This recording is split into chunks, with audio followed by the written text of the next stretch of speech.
Guys, Ritesh here. Welcome to the ninth video in this logistic regression series. And until now, we have seen what was our objective function, and we also derived it. Now, in this video, we will see how to prevent our objective function or our model from overfitting while training. Okay. So first, let me write the objective function. Our objective function is w star equals to argmin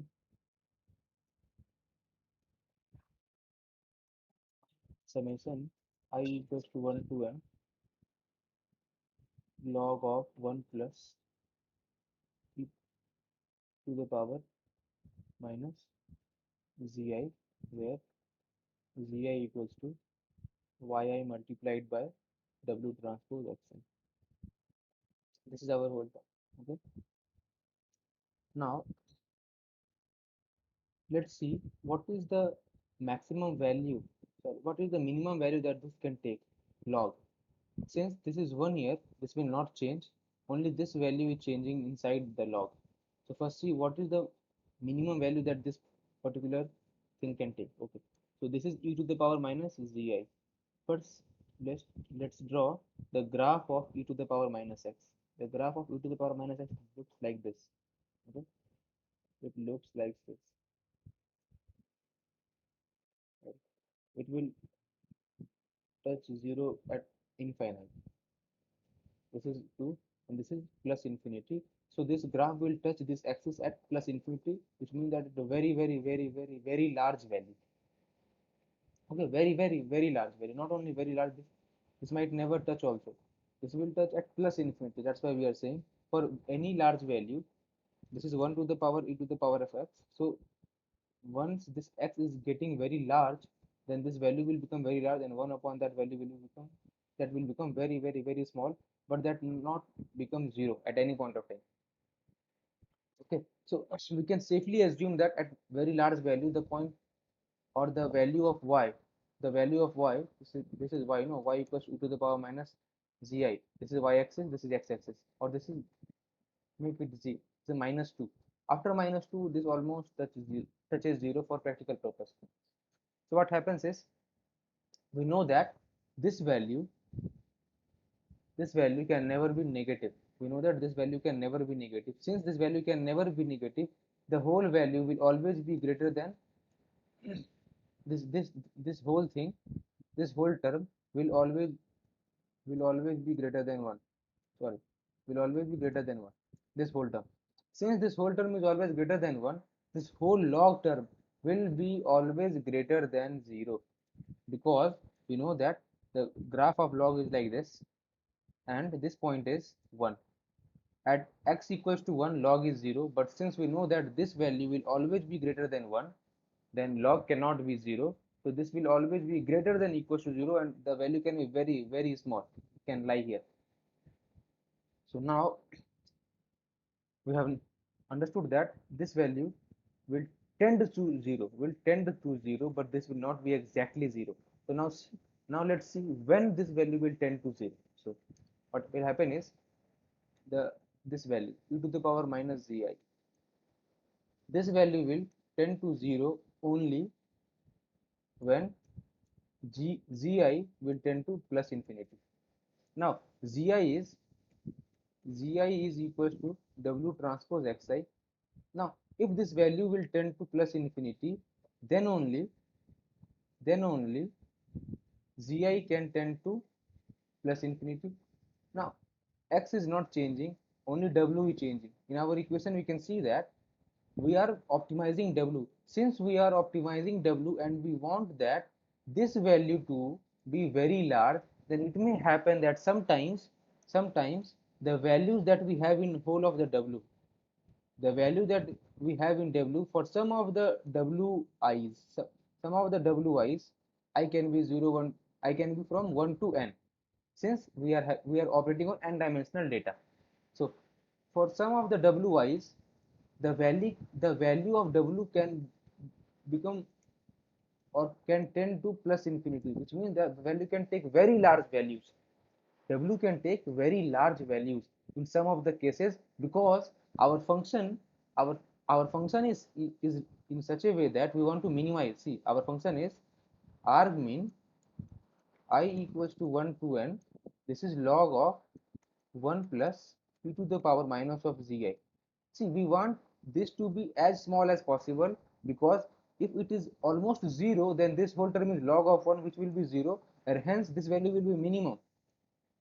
Since this can never get negative, so 0 will be the minimum value. To this to be minimum, we want this to be minimum, e to the power minus z.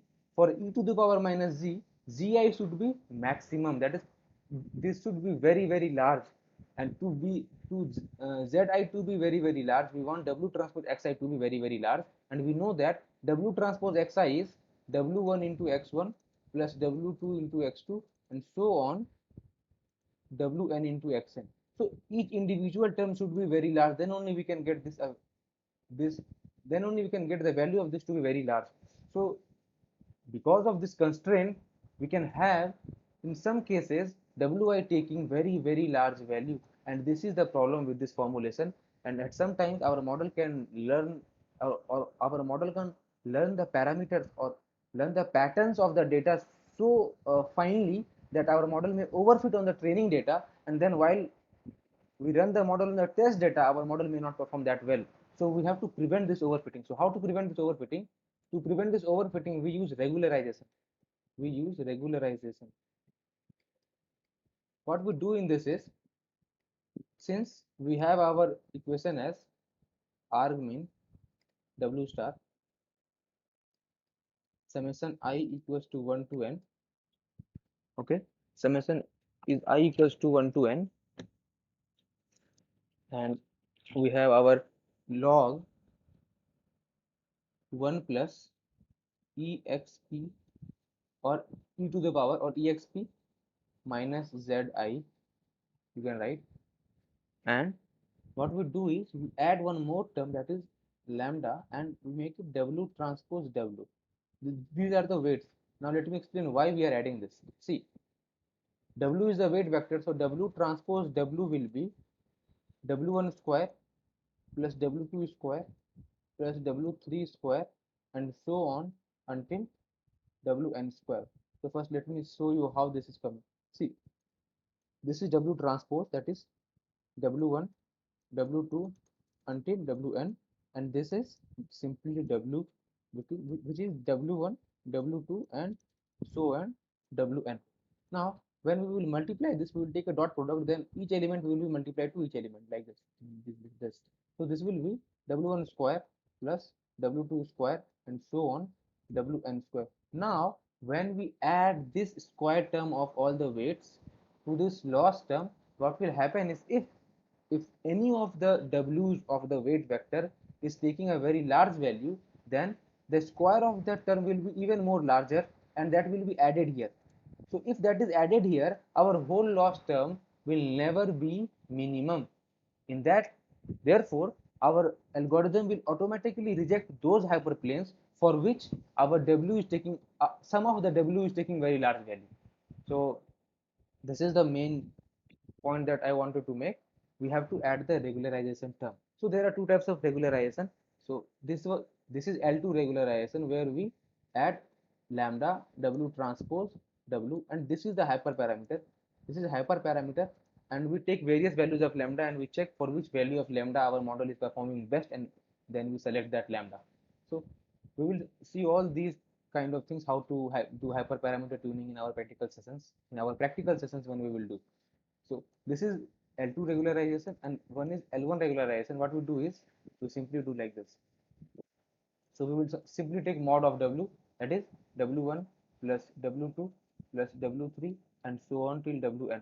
If some of the values is very large, then this term will be added to the loss term, and once this is added to the loss term and this is very large, our overall loss, the value of the overall loss term will be very high, and that will not be the minimum. So our model will reject those hyperplanes, and we will again search for other w that is more optimal than this one.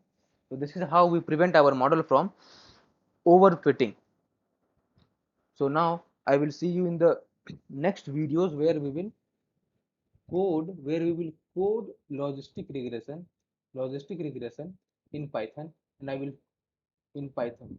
This will make the concept, that we have learned till here more vivid in your mind. We will understand it more clearly. And we have till now we have not seen how to find most optimal W.